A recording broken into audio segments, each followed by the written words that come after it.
Well, it was a blind date. It was a blind date. Yeah, it was. Yeah, a mate of mine, we got a night off, and a mate of mine said, well, we're near Coventry. I know there's a girl there that I know. Do you fancy coming with me and we'll have a blind date?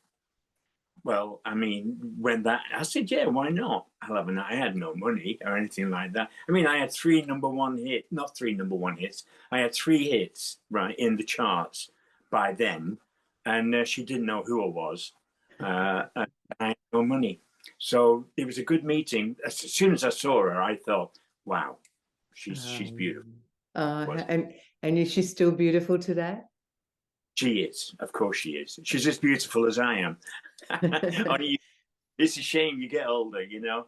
Yes, it is. Although it does have its upside, though, doesn't it? I mean, the wisdom that you get, at least you know you're more wise. Your children and your grandchildren don't think anything of it, but at least you know yourself a bit better. And yeah, just a bit. I did well. You know, you can't wish that you have like another 30 years left, you know, because that's just a bit too much.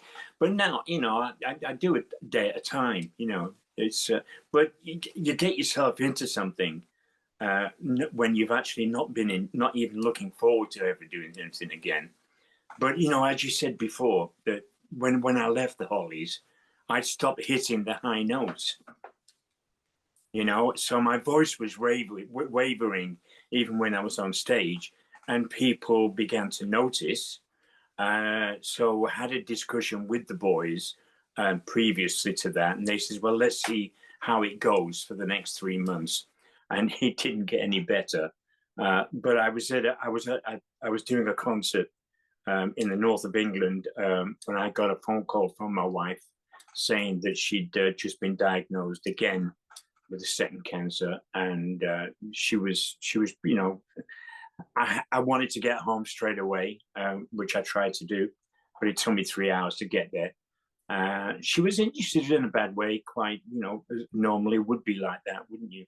Yeah. But we went through it, and so I decided then that, okay, now boys, I'm going. That's it. I'm going to look after my wife and see. We didn't know how long we were going to have that, you know, together. So we just did a silly thing.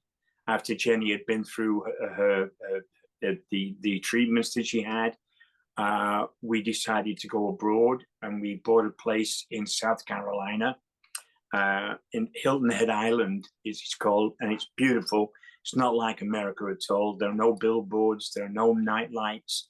It's like a sanctuary for animals and things. We bought a little ranch house by the side of a lagoon. And we used to go there as often as we liked, really. So even then, we were living our lives a day at a time. But when we'd been there 6 years and actually nothing was happening, we thought, well, we better get home and start living. You know, so that's what we did. We came home, and about that time again, 2 of our children decided to have children again.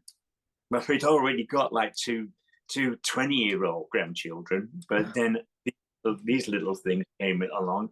So we had our hands full all that time, helping, you know, our son, because his wife had left.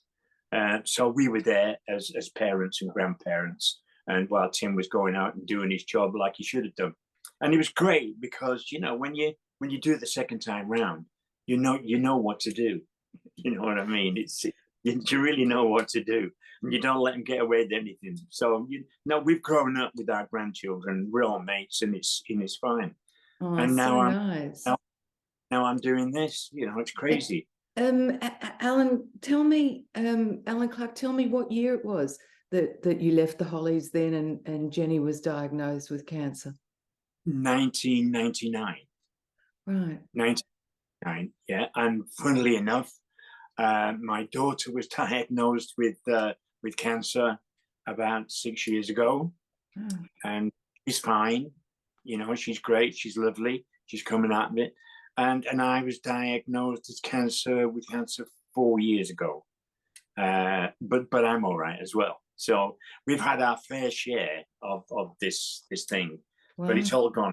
All happy. So what's the family secret to beating all this? I have no other than ignoring it and just getting on with your life. You know, we all help each other. You know, even our youngest grandchildren help us in their own little way. You know, it's just great. I have a wonderful life. You know, it's great. It's lovely. You said something a little earlier about living it one day at a time. I wonder if that's a bit of the secret to the success of it all too, though, because they all talk about, you know, don't live in yesterday, don't live in tomorrow, take it one day at a time. And you seem to have been doing that for quite a while. Yeah, well, you know, when you get close to death, you know, what you think is going to be anyway, you do have to sort of reflect on what you're going to do with the time that you may only have left.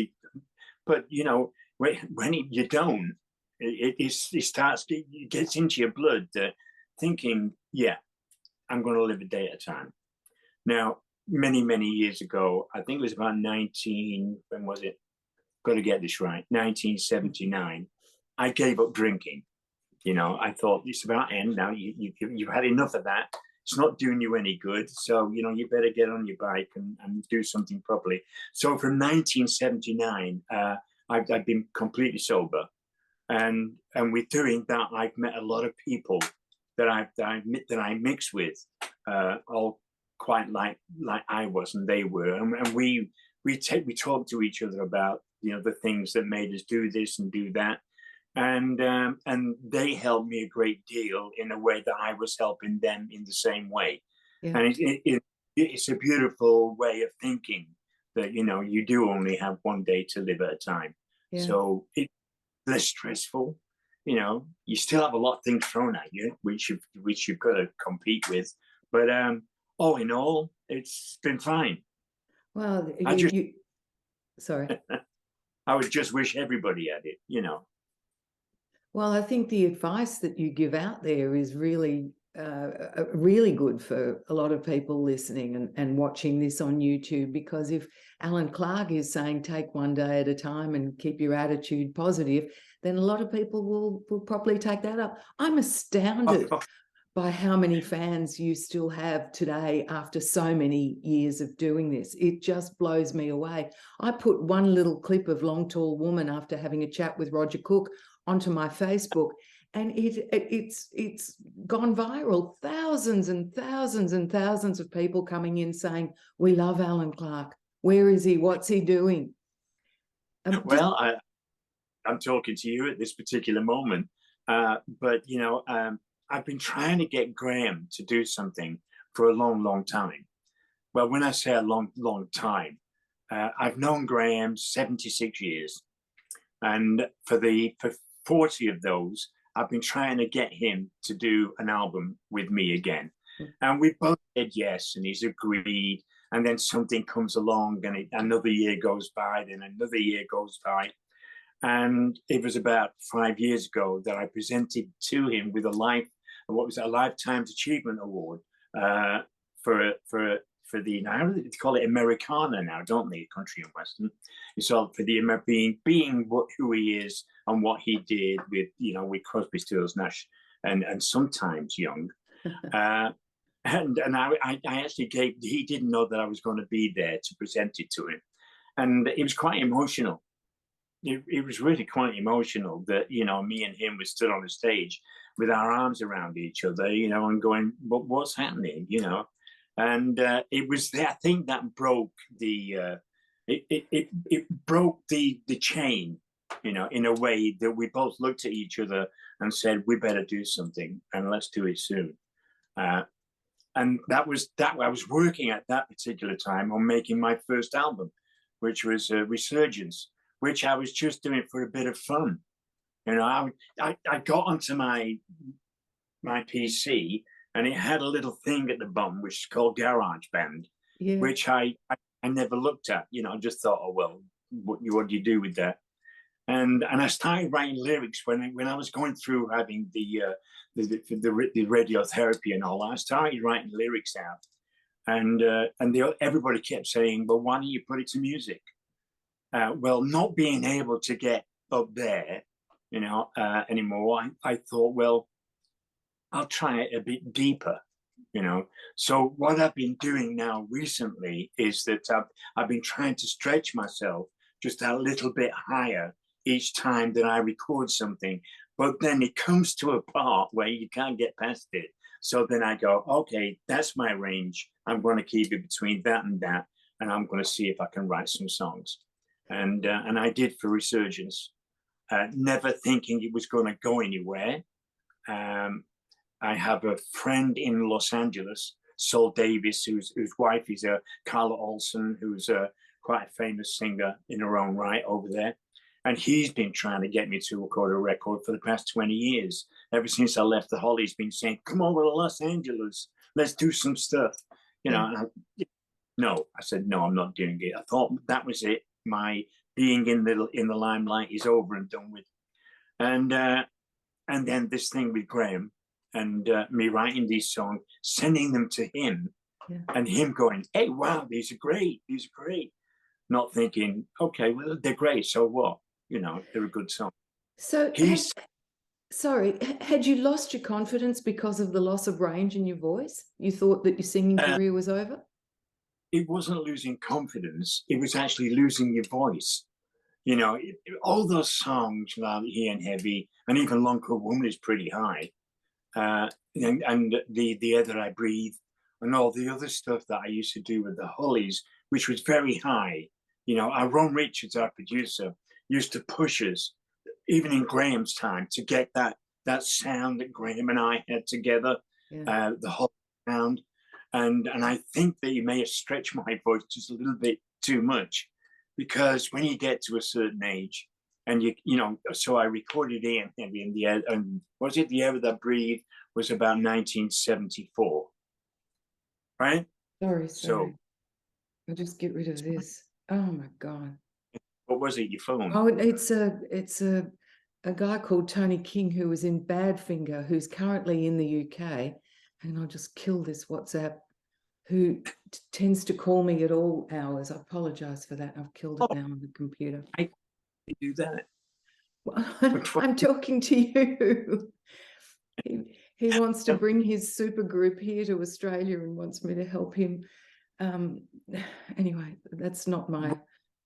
He must think that you can do that. So well, I don't know what he thinks. He's the most gung-ho sort of guy. He's just always on it. And in the 2 years I've been speaking to him, I can't see that he's met with very much success yet. I told him I'm not a promoter. I'm just a lowly little interviewer with my own little show. But he keeps... What are you doing, Nora? I'd have a go at that. Have a go. Oh. You must know people in the business. You must know producers and things like that. Yeah. I do. But I mean, with the world economy, like he's got this super group with one guy from Jefferson Starship and one guy from the Romantics and one guy from here. I mean, it's like a big band, and that's an expensive tour to bring to Australia. Anyway, I kept... Too many. I think too many.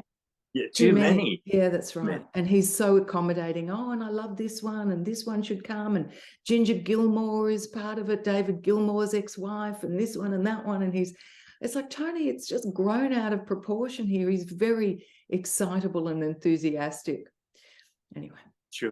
He's got to have very deep pockets for something like that. He doesn't. That's exactly right. He doesn't. So he keeps talking and he keeps trying. I don't know where he keeps pulling the fortitude from to keep going, because nothing ever happens. I don't know. Anyway, I think BMG have brought him, or not BMG, Sony have brought him to London at the moment to talk about something. So anyway, I wish him all the very best, but I can't really help. Well, tell him I wish him all the best as well next time. Oh, I will definitely tell him that. He'll be very happy to hear that, as long as he doesn't ask for you. Well, I haven't got your phone number anyway, but yeah, so he would love to hear that for sure. So sorry, where were we? In terms of you said losing your confidence. So you said, Graham, you were pushed to reach those high notes, and it might have stretched the voice a little bit much. You know, when I recorded, as I was going to say, The Air That I Breathe in 1974, that was a long time ago. When you think about doing 40 years on stage, singing that song virtually, well, the whole process of doing a show on stage, half hours, you know, and you forget that you're getting older as you do that. And it happens to a lot of people. And when that happens, sometimes they try to fool themselves that they can still do it. So they have something else brought in to make it feel better for you. And I didn't really want to go through all that. You know, when your voice is gone, it's gone. Don't pretend. So I thought, no. But anyway, you know, my wife got cancer, and that sort of made my mind just, you know. Yeah, but how was that for you to accept? Were you okay with that decision? I mean, and I suppose the voice being a muscle is like any other muscle that you wear out, that you use so much, you wear it out to some extent. Well, when you put it in a predicament, it's not a predicament. When something like that happens in your life, you have to think about what is the most important thing to you at that particular time. And at that particular time, my wife is more important than me being in a band. So that was easy. So, you know, so her sickness, if one can go that far, it was a bit of a salvation for you also, because it made your decision really easy. Well, I made that. It's easy, isn't it? When you think that you know, the woman that you love may die within the next 5 years or whatever. Yeah. So you have to do something about that. It's just not having your wife that has the cancer. It's a family thing. You know, it just doesn't affect the husband. It affects the children. It affects the grandchildren. You know, it's like a pool of people that one thing affects. So, you know, you have to put as much as you can in making them feel safe. Same with your wife. Yeah. I mean, you know, there was nothing wrong with me. All I had to do was to be there and be strong. Yeah. Did she try and convince you otherwise, or she was obviously happy to have you? Oh no, she's a fighter. She's a fighter. Yeah. I mean, I do remember when she was going through the chemotherapy, when her hair started falling out. You know, and I said, don't worry about that, love. You know, you can get a wig, you know, put the wig on, you know, your hair will grow back. And it did. Life turned out to be good. Yeah, and you can't, that's the best experience I ever had or go through. I would rather it not work that way, but it did, you know, and it worked out all. But did she agree to you giving up the singing and coming to help her? Did she try and convince you to stay where you were at? Listen, when you've been on the road for 40 years and your wife is waiting for you to come home after you do, of course, no, she was saying, that's really good, that's great. But she knew that I would give that up to be with her for whatever. Yeah, yeah. I mean, she must have been, she's been an incredible wife to stand by you, as you say, 40 years on the road. That wouldn't have been easy as a wife and a mother and a grandmother. Now, let me tell you, it wasn't all the time that good. You know, there were moments within everybody's life where there's a disagreement, or there's failure and there's success. But you know, I mean, we were the kind of people that thought, well, we're not going to let that get us down. We'll see both of us through whatever we have to do. So, no, I'm not perfect at all. You seem pretty perfect to me. Allan Clarke, very. One of the songs that's on the album that I think you'll like is called "The Presence of You," and then it's about Jenny. And there's another track about singing about myself, which is maybe the next time. Then maybe the next time I'll get things even right to a point where I'll know where I'm going to go, who I am. But you know, I've not got to that point yet, because I know that I've not been perfect in this lifetime. So all the things that I've learned, if I ever have the experience of coming back, or if I'm allowed to come back, then maybe I'll know it better next time, and that'll mean get to where I belong. All those. I love your attitude. So let's just go back to Graham for a minute, because you tried to convince him for years to do an album with you. Why did you want to do it so much with your school boyfriend? I've known him that long, right? We were like, I mean, I was really, really sad and let down when he left for the first time. You know, I mean, I was pretty devastated that he was going to leave his best mate, you know, after we'd been through all that to get where we were. But Graham, you know, he was always the more ambitious guy in the group, and I was always the lead singer. Now, when you got someone to compete with, I mean, I was pretty good at what I did without really having to do it. You know, it wasn't hard for me to sing like that. But with Graham having to sing harmony most of the time, I can imagine it being in the back of his mind that he wanted to be a lead singer as well. Mm. Well, when you've got me tagged onto you, it's not an easy thing to do. But what happened with Graham was he took it the way where he wanted to record an album, and it was called Butterfly, which he wrote his own songs on that, and he sang the songs and did the harmonies on the songs, thinking that that was going to be the way that we would progress with him. Mm-hmm. Well, I mean, there's no way I could progress with that, because it means I put myself out of a job. You know, I mean, so it was difficult for both of us. And when we went to America for the first time, no, we've been to America a lot, but Los Angeles was the place where Graham actually fell in love with David Crosby and Stephen Stills. By them, we were playing at the Whiskey A Go-Go in Los Angeles, and it was the first time we played there. Everybody was there, you know. There were the Beach Boys, there were the Monkees, there was Mamas and the Papas. There were a lot of groups wanted to come and see us live, and we killed it. You know, it was great. It was lovely. Everybody loved us and wanted to be, you know, in our, you know, how do you do it, things like that. Yeah. And I do remember going back to the hotel with Graham and David Crosby and Stephen Stills, and we were in our I won't call it a suite. It was called the Beverly Comstock, and it was a twin-bedded room with a seating area, you know. It wasn't a suite. And I got really tired. I said, well, I'll leave you to it. I'm going to go to bed. And the three of them were there playing their guitars and singing, and that was it. That Graham just felt the whole thing. But it took him a year and a half to actually get to the fulfillment of being with the group.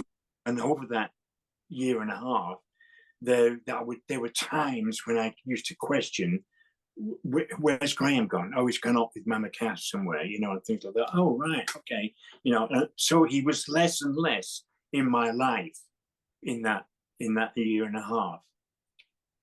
But when I was told in the street by a friend of mine that Graham he was forming a group, and that was it, he was going to leave, that was the first time that I felt, oh, that's what he was doing all that time.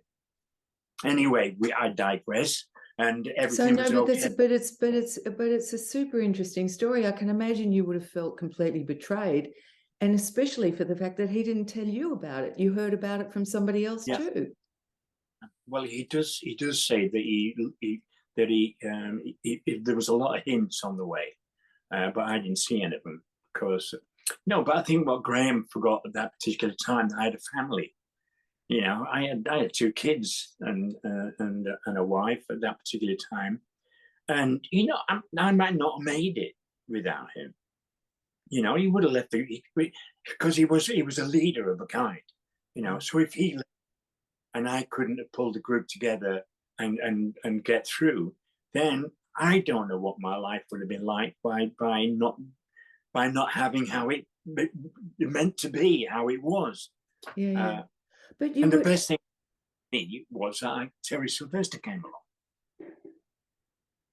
Say no more. Yeah, exactly. You didn't hold a grudge, though, against him. You weren't angry. You didn't destroy the friendship between you, obviously, but it did put a bit of distance between you. No, it did spoil the friendship for a long, long time. I never forgave him for quite a long time. And it wasn't until about 1984, 1985, that he actually suddenly realized how bad he had been at that particular time. And I could see that he was in an awkward position. But anyway, what happened was that I got Terry Sylvester, and he brought his guitar around to me and he sang, and I thought, this guy is absolutely brilliant. And let's go in the studio and see what we can do. We came out with Sorry Suzanne. It was #2, you know, and then we went on to do Roger Cook. You know, he was like the Gasoline Alley Bread, you know, and all those great songs that we did. Then we did He Ain't Heavy, 1969, and then we did other songs, and then we got into Long Cool Woman, you know, and then we got into The Air That I Breathe, and that's, I think, Graham, I've just forgotten Graham by then. There was no actually thinking about anything really. Okay, he went, and I'm okay. It's fine, everything's so, you know, we used to meet, and it was nod of the head, how you doing? I'm doing fine, you know, doing fine. But he did say a thing when we actually inducted into the Rock and Roll Hall of Fame, and we were, at that particular time, we were doing a DV for the American market, so we were each interviewed. And one of the things that he says about when he left the Hollies, he didn't expect us to have 2 #1s, but you know. Yeah. And he said, how dare they have that without me? And he meant it as, you know, how dare they, with a smile on his face. So, you know, it was just great. We both went our separate ways, but we're just as successful as both. So yeah. Did he ever actually apologize to you for causing that hurt? No. You just forgave him and moved on, and now you're buddies again. It's all old stuff, you know, it's all old stuff. Yeah. It met me after the years that I had all those hits after he left. I just smiled. Good for you, Allan Clarke. Good for you. So, despite all of that, you still wanted to do another album with him before it was too late, and he finally agreed. So this is the result now that we're talking about here, and it's an awesome album. Well, have you heard it? Of course I have. Oh, so you've heard the songs? Yes, I love the songs. They're very reminiscent of the early stuff. It's like it goes full circle back again. They're so happy and simple and cheerful, I guess is the best way to describe them. Is that what your intention was? My intention was to write songs around Graham's harmony, because that was the most important thing that I had to think of. I asked him to do that because I wanted to get together and recreate the sound that we had before the day that he left, you know, because it was a good sound. It was the sound that actually made us famous. You know, it was the sound of all the songs that he was on. He was on, I think he was on 20 golden hits. And like, you know, there was just one look through any window, bus stop, stop, stop, stop, Carrie Anne, Jennifer Eccles, you know, they were all happy, uplifting songs. And Graham got fed up of that. But what I do was to remind people about me and Graham and the way we used to sing. Now, Buddy's back. Well, yeah, I was going through the album, and he said, it's going to be your solo album now. I said, well, you got to write something. And he said, well, I've got this song about Buddy Holly. Now, he very rarely writes any songs like that. I mean, he's got a way of doing his material now. He's so different from the way that I think. I mean, it's the way that he thinks. And he's quite right in doing this, but that's how he wants his writing to be done a certain way. And that's very important to him, and he's got to be allowed to do that. But he came with this Buddy's Back, which I thought, oh, there he is. There he is. That's Graham. All right, this is great. And it tells the story of us meeting and listening to Buddy Holly, wanting to be him, buying the guitar, standing in front of a mirror, pretending, and then getting a band and actually going on and doing that sort of stuff. And it's, I thought it was a really good track. So we did it. I think he's actually doing it on his own album. And I'm singing the low harmonies, and he's doing the high harmonies. So it's just the two things. You've swapped it up. So you're telling me that when you were little boys, you were totally enamored with Buddy Holly, and it was Buddy's music not little boys. I mean, we were 17. I'll just say that again. So you're telling me that when you were teenagers, you were enamored with Buddy Holly's music, and his music pushed you forward? Yes, they did. But the guy that was before Buddy Holly was Lonnie Donegan. Right. Lonnie Donegan was the guy that came along, and everybody in England wanted to be in a skiffle group. Yeah. So everybody went out and bought a guitar, learned 3 records, and started singing Rock Island Line. You know, that's how it all started, really. Rock and roll was just over there in America, and you didn't hear or see very much of all these people that the English guys were copying, like Cliff was being Elvis, you know. Billy Fury was trying to be, well, I mean, Billy Fury was the greatest singer I ever knew. You know, I love Billy Fury, and I met him on a day when he was still Ron Vigili. That was his proper name. And I met him in a theatre where we were doing a talent show, and he came up and he sat next to me because he'd just come from Liverpool, and he was going in for this competition. And he said, "Will you show me how to get home? Tell me where the train station is." I said, "Well, let's get through this and we'll take you up there." Now, the other people that was there as well, there was a group called the Quarrymen. So John Lennon and Paul McCartney were there in this same building, along with the Red Sox Skipper Group, who was Freddie and the Dreamers. Wow, right? really? There was me and Graham, and I don't know what we were then. We must have been, Ricky and Dane Young, because the Everly Brothers come along. And we went on and we sang It's Only Make Believe, you know, and we won it. Wow, with all that competition. But it was one of those things. It was awful. We won it, and the prize was to actually play at the Bolton Empire for a night. And when we turned up, it was closed. It was closed? Yeah. And this guy did it all the time. You know, he was going around the country and things like that. But anyway, that Ron actually turned out to be Billy Fury. And we did take him back to Manchester, you know, to this train station. And we did put him on a train. And we became very close. Yeah. How amazing. Allan Clarke, were you always going to be a singer? Or did you start life out, despite your love of music, wanting to enter another profession? My mum used to take me to the cinema when I was little, you know, and I do remember all the big films like Seven Brides with Seven Brothers and Annie Oakley, Calamity Jane, West Side Story, There's No Business Like Show Business, Old Dame, all those things when they came in, and you're sitting there and you're looking up at the screen and you're just mesmerized by all this color and all this fantastic music. And I think that's where I started to love those sort of things. Now, it wasn't in my mind that I wanted to be a singer, but I mean, I wished I could have danced like Gene Kelly. You know, I wanted to sing like Howard Keel, you know, that sort of thing. Bless your beautiful heart, you know, that sort of thing. I can remember all the tunes. I remember all the tunes. But it wasn't that I got into. It was just me and Graham just singing whenever people asked us to, you know. So, you know, the Salford Lads Club is a big thing in England. And we were members of that. And every year they used to put on a minstrel show. You know, we used to put the stuff on with harmonica, bones clicking away. And that only happened like every now and again. But it wasn't like, we could take this somewhere else. It wasn't like that at all. My brother Frank was the person that actually started the actual me and Graham being who we are now. How so? That's my brother did that. We were playing in his front room.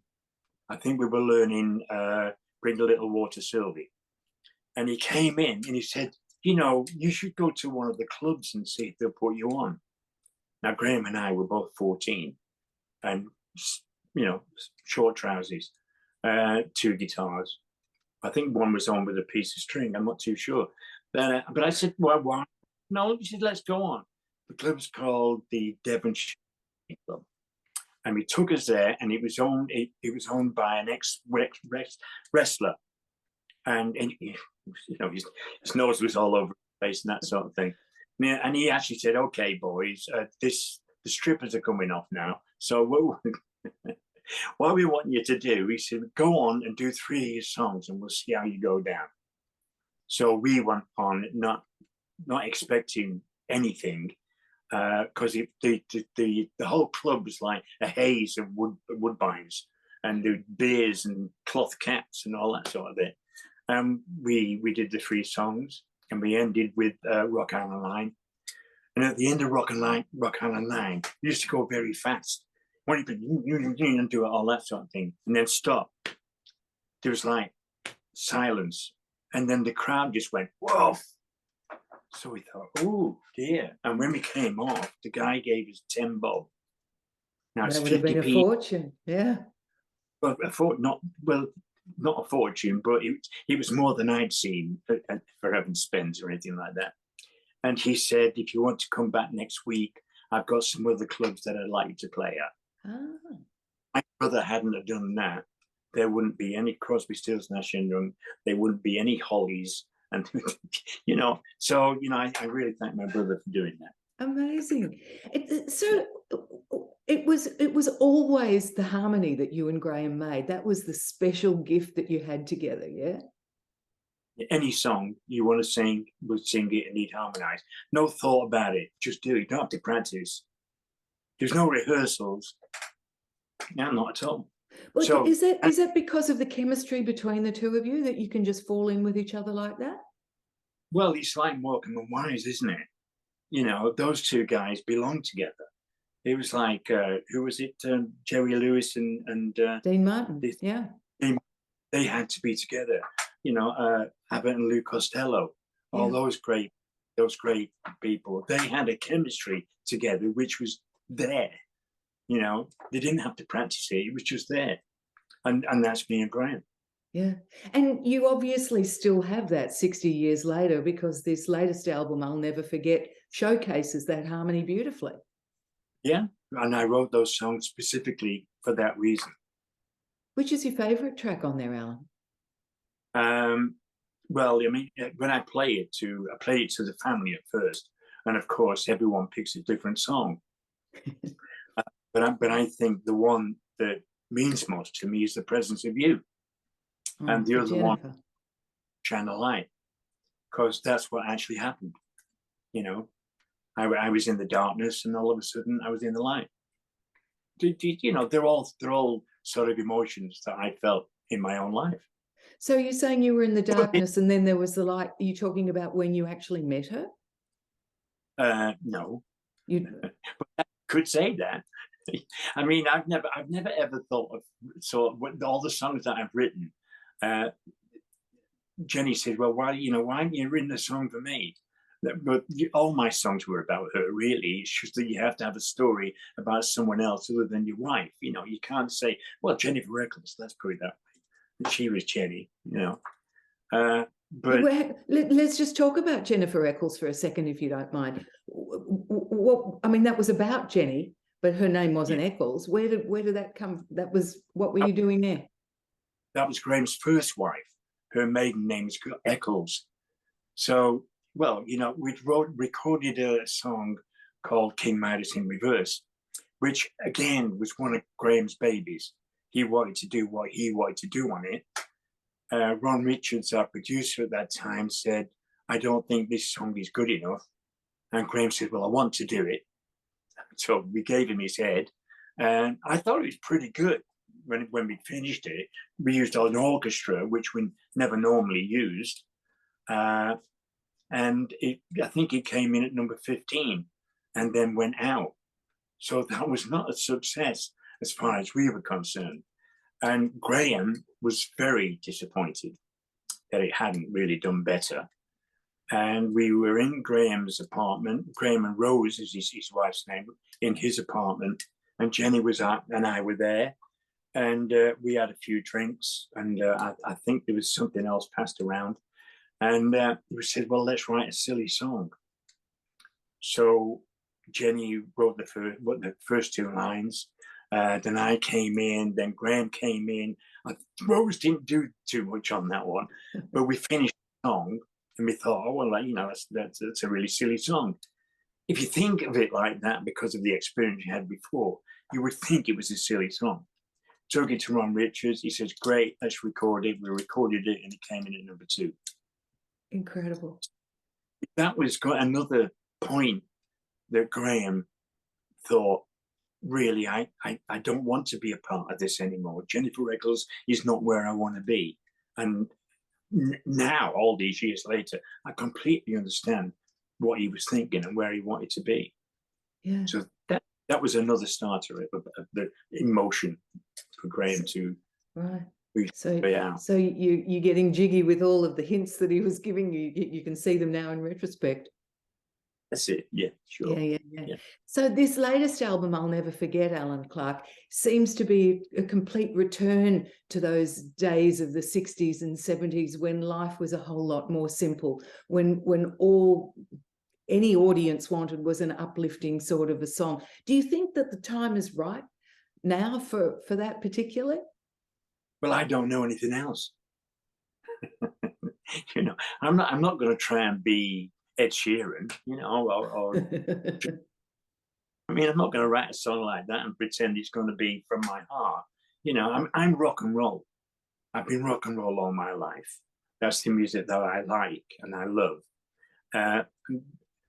I can sing anything, you know, not anymore, but what I'm singing now is who I am now. And I don't really need those high notes anymore. It's just that the songs that I've written, that they all have meaning. You know, I mean, I know what they mean, but I want other people to put themselves into the lyrics and see what they get out of it. You know, there's a song on it, you didn't like it. You know, have you heard that one? You didn't like it? Yeah. But he never finds out what it was.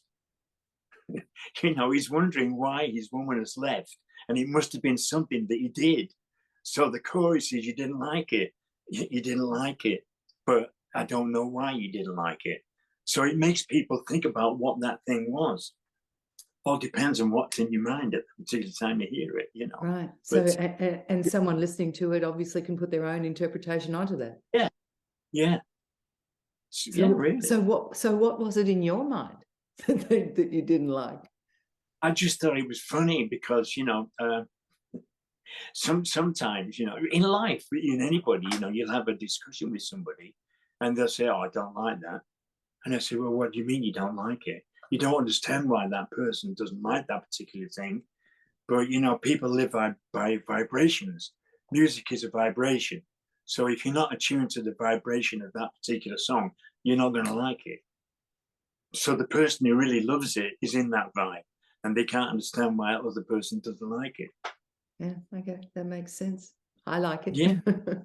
And Allan, the album cover actually features the guitar that was gifted to you in 2010 by the Buddy Holly Education Foundation. That must be pretty special for you. Well, it is. I write all my songs on the guitar. It's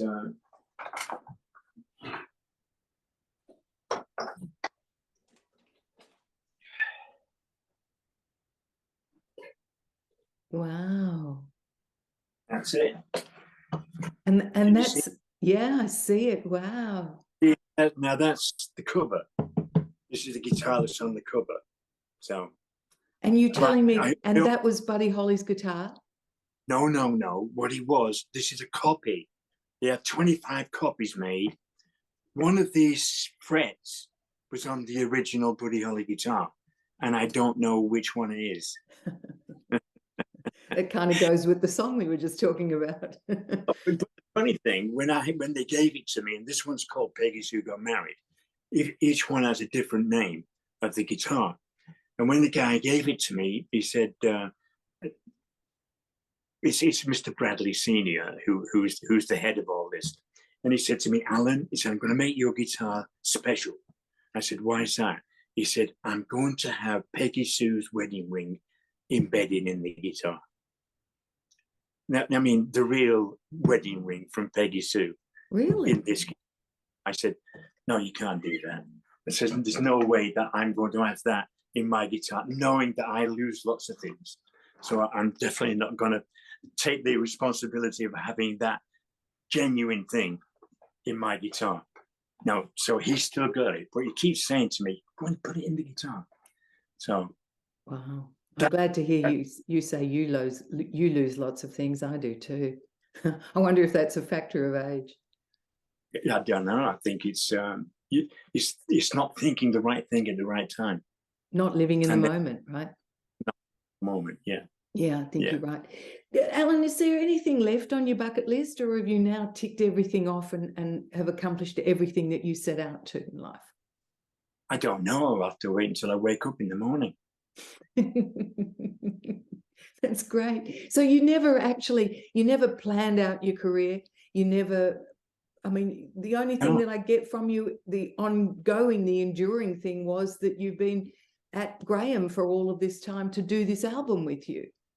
Well, it wasn't like, it's not like I was ringing him up every day, you know, so it was like each time that we met and we'd look at each other and I'd know that, you know, Graham's got this American accent now, you know, but when we meet and we're talking together with our respective wives and other friends, I hear his voice suddenly going into the Mancunian type of, oh, don't be stupid, you know, all that sort of thing. And the Americanism goes just for a flash point, you know, and I go, there you are, Graham, there you are, you know, and I see him again, you know. But yeah, we're great together. We're fine. He's got a life there, and I've got a life here. Yeah. And what a life. If you had it all over again, would you change anything about it? No, because if I did that, then I wouldn't have any experiences, would I? No. And it's the experiences that make us who we are, isn't it? So the experiences that you have in one's life. And you only know that when you get to my age. And talking of your age, you're about to celebrate a birthday. I believe that will make you 81 years old, if my math is right. Yeah. Amazing. Yep. Like everybody, you don't feel 81 at all. No, well, they say 80 is the new 60. Oh, thanks. I can't take that. Yeah, great. So that's at least 110. Good. Well, that's what's happening, isn't it? People are definitely living longer. And you obviously keep yourself in pretty good shape. You look after yourself now. Well, I did a lot of gym work before I actually had the cancer, and it was after that you know, it took me a long time to get back, but now it's very long walks. I've been told very long walks keep you. But me and my wife, we did Tai Chi for 5 years. We went to teach us Tai Chi. Amazing. And it's fine. It's good. You know, it's a slow moving thing. Keeps all the body parts in the right places. Yeah. So we don't do it anymore, you know, because there's too much happening now. But when things settle down again in another 6 months, you'll do it again. That's right. Well, you're in the middle of a whole press junket now with the new album, aren't you? And I can imagine very proud of what you've put out, because it really is a sensational album. Do you think we'll see another from you now you're on a roll? Well, I've got a 10-year contract with BMG, so I don't know. No, it may be. I mean, I do have songs already. You know, I mean, I'm working with a lady. I think I've mentioned it to you. You know, and we've worked together. You know, the same as me and Graham. And she's done a couple of songs that we've worked on together. So we're on our thirds. So you know, you can give songs out. It's great, and when you know, I'll join in on that. Yeah. So, but I don't want to do too much. You know, I do like a relaxed kind of life, and that's what I've got. And sometimes I don't like things that get in the way. You know, they annoy me when there's silly things that get in the way that have to be dealt with. But no, both me and Jen, we're quite happy getting up in the morning and having breakfast, and then wondering, well, what should we do? Nice. But at the moment, I'm doing loads of interviews. So at the moment, we can't go out to have lunch, we can't go out to have dinner, you know, because these things are coming up, you know, quick. Do about 6 a day. Oh, wow. I'm really enjoying this. It's usually when people come in and they ask you the same questions all the time. When did you meet Graham? Well, what about the Hollies? I know you can't stand hearing yourself say the same things. I get that. I hope I haven't done that to you. No, you haven't. This has been really good. I've enjoyed this. just final question, Allan Clarke. You've been so generous with your time, and I'm really grateful. If you had to choose one of the Hollies songs that meant the most to you and that we could go out on this show on, which would that be? Well, I mean, I could mention Here and Heavy because of the message that it has in the way that the world is heading now. I think it's quite a spiritual song that should bring people together, because that's what you're supposed to do. I could say The Air That I Breathe, because it all talks about love in such a way that everything that you need is only the air that you breathe. You don't need anything else because you're surrounded by love. It could be that. But I want to say that this is one of the most unholy songs that I ever did. And I wrote it with Mr. Roger Cook, and it'll be A Long Cool Woman. I love that song too. And I think Roger Cook is just awesome also. Yeah, I don't. Did you speak about that particular track? Yeah, we did. I think we did. What story did he tell you? Oh, I can't recall. I have to listen back to it. I can't remember. You tell me your version. We got through half a bottle of brandy when we were writing it, and it took us half an hour to write it. And we were just down in, just me and him having a bit of fun. But I mean, he started the song off, you know, he had the idea of what it's going to be like. But I always say to him, if it wasn't for my riff at the beginning of that song, it wouldn't be as good as it is. So you're probably right. I don't know. I mean, it's something that just happened to me. I played the guitar up and just played it, you know, and I've had people come up to me. I mean, when we did the Rock and Roll Hall of Fame, we had it at the Waldorf Hotel, and the Paul Schaefer was the band that plays with everybody on those things, and he's a brilliant band. And he has a couple of guitarists. Well, we were doing Long Cool Woman, and I was petrified because I didn't know what was going to come out of here, because I hadn't sung again. And Graham said, "Don't worry about it." And I was about to start it. The guitarist went, "Hold it." I said, "What?" He said, "How do you play that riff?" He said, "Because there's something in there we can't play." And I thought, oh, have a bit of fun here. So I went down. He said, hang on. What was that note there you played? So it's like when I pull a string, and it goes, yeah, that sort of thing. And he went, "Oh, is that what it is?" I said, "There, you wouldn't have known." And did you? Oh, cool. I don't know where it came from. I really Incredible. don't. And did you have a suite at the Waldorf when you were inducted into the Rock and Roll Hall of Fame? Graham actually, in one of his interviews, said that he put us up at the Waldorf, you know, and he didn't, because it was the Rock and Roll Hall of Fame, and everybody is given, it's free when you go. They put you in a suite, and it's free. You don't, but they pay for the flights. You go there and you sing, and you get inducted. No, so I put that right. Thank you for straightening that out.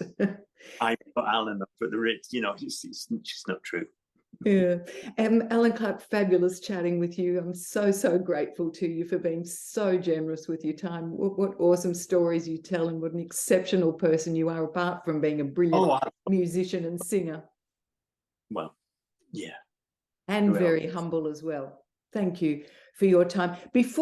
Just before I let you go, would you mind doing just a little ID for me, saying, "Hi, I'm Allan Clarke from the Hollies. You're listening to A Breath of Fresh Air with Sandy Kay." Hi, I'm Allan Clarke. And it's again, I'm going, "Hi, my name's Allan Clarke, and I used to sing with the Hollies, but now you're listening to A Breath of Fresh Air with Sandy." Thank you. That's brilliant. Allan, what a pleasure chatting with you. I wish you a very happy birthday for the 5th of April, and much joy and lots of continued love and success everywhere. Well, I'll hope. Let's put it that way. You're awesome. Okay. You're awesome. All right. Thank you. Congrats on the record, Allan. It's a doozy. Thank you.